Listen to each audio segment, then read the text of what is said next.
Salut à tous, moi c'est Ousmane. Bienvenue dans cette nouvelle vidéo où je vais vous exposer quelques recherches que j'ai faites sur certains sujets qui m'intriguaient personnellement. J'en ai choisi deux pour cette vidéo et je vais essayer aujourd'hui de vous éclairer un maximum les concernant.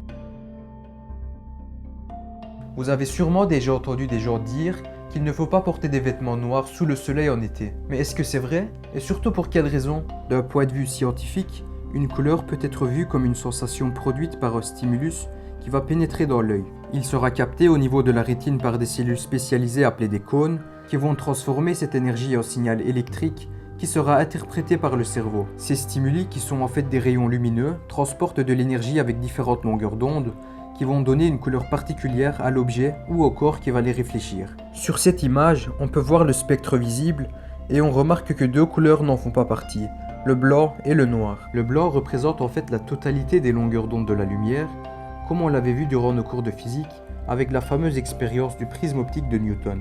Si on place deux prismes l'un à la suite de l'autre, ces différentes couleurs vont s'additionner pour reformer la lumière blanche. Ces longueurs d'onde du spectre lumineux vont donner aux objets une couleur particulière. Un t-shirt bleu va en fait recevoir toutes les longueurs d'onde qui composent la lumière blanche et il va tous les absorber, sauf celle qui représente le bleu qu'il va réfléchir. C'est pourquoi on va voir un t-shirt de cette couleur. Il faut également savoir que ces rayons transportent de l'énergie qui pourra réchauffer un corps ou un objet si celui-ci les absorbe. Ce t-shirt bleu va donc absorber l'énergie de toutes les couleurs qui vont le chauffer, à l'exception du bleu. Si maintenant on prend un t-shirt noir qui représente en fait l'absence de couleur, il va absorber toutes les couleurs ainsi que les rayons ultraviolets et infrarouges qui vont le chauffer. Un t-shirt blanc par contre, qui présente toutes les couleurs comme je l'ai dit plus tôt, ne va rien absorber à l'exception des rayons ultraviolets et va tout réfléchir. Tous ces rayons qui lui ramènent de l'énergie seront repoussés et il restera donc plus frais.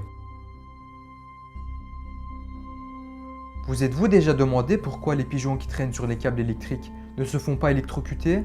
Un câble électrique déjà, c'est un regroupement de fils conducteurs entouré d'une gaine isolante le plus souvent et qui est utilisé pour le transport d'énergie électrique, mais aussi pour la transmission de données. L'électricité produite dans les centrales électriques est transportée vers les réseaux de distribution via des lignes à haute tension portées par des pylônes en acier le plus souvent. Ces lignes, qui peuvent être aériennes, souterraines ou sous-marines, sont exploitées à des tensions allant jusqu'à 380 kV. Vous pouvez voir sur cette carte le réseau de transport d'électricité et les différentes infrastructures que l'on retrouve en Belgique. Ces lignes permettent en fait de réduire la perte d'énergie qui est principalement due à l'effet Joule, qui dépend de l'intensité du courant et de la résistance. Pour ce faire, on va d'un côté diminuer les résistances et de l'autre diminuer l'intensité en augmentant la tension. En Belgique, on utilise pas mal de câbles souterrains contrairement au Japon, où l'abondance des lignes électriques est quelque chose que les touristes remarquent très rapidement. Cette énorme quantité de fils serait due au prix assez important des systèmes souterrains, qui coûterait jusque 10 fois le budget d'un réseau suspendu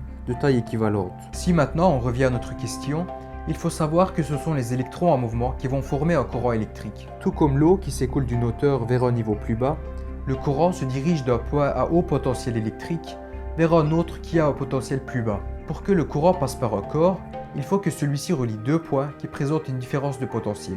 Cette ampoule est allumée parce qu'elle reçoit le courant qui s'écoule de la borne plus vers la borne moins de la pile par convention.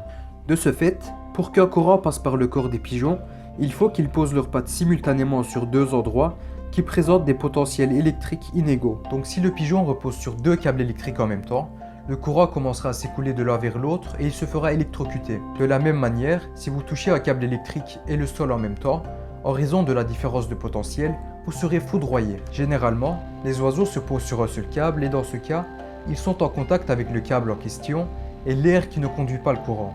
Ils ne servent donc pas d'intermédiaire et ne seront pas électrocutés. Pour éviter ce genre de situation, les câbles électriques sont placés de manière espacée. Donc en résumé, le corps du pigeon n'est en danger que lorsqu'il sert de passage pour le courant électrique. On arrive à la fin de cette vidéo.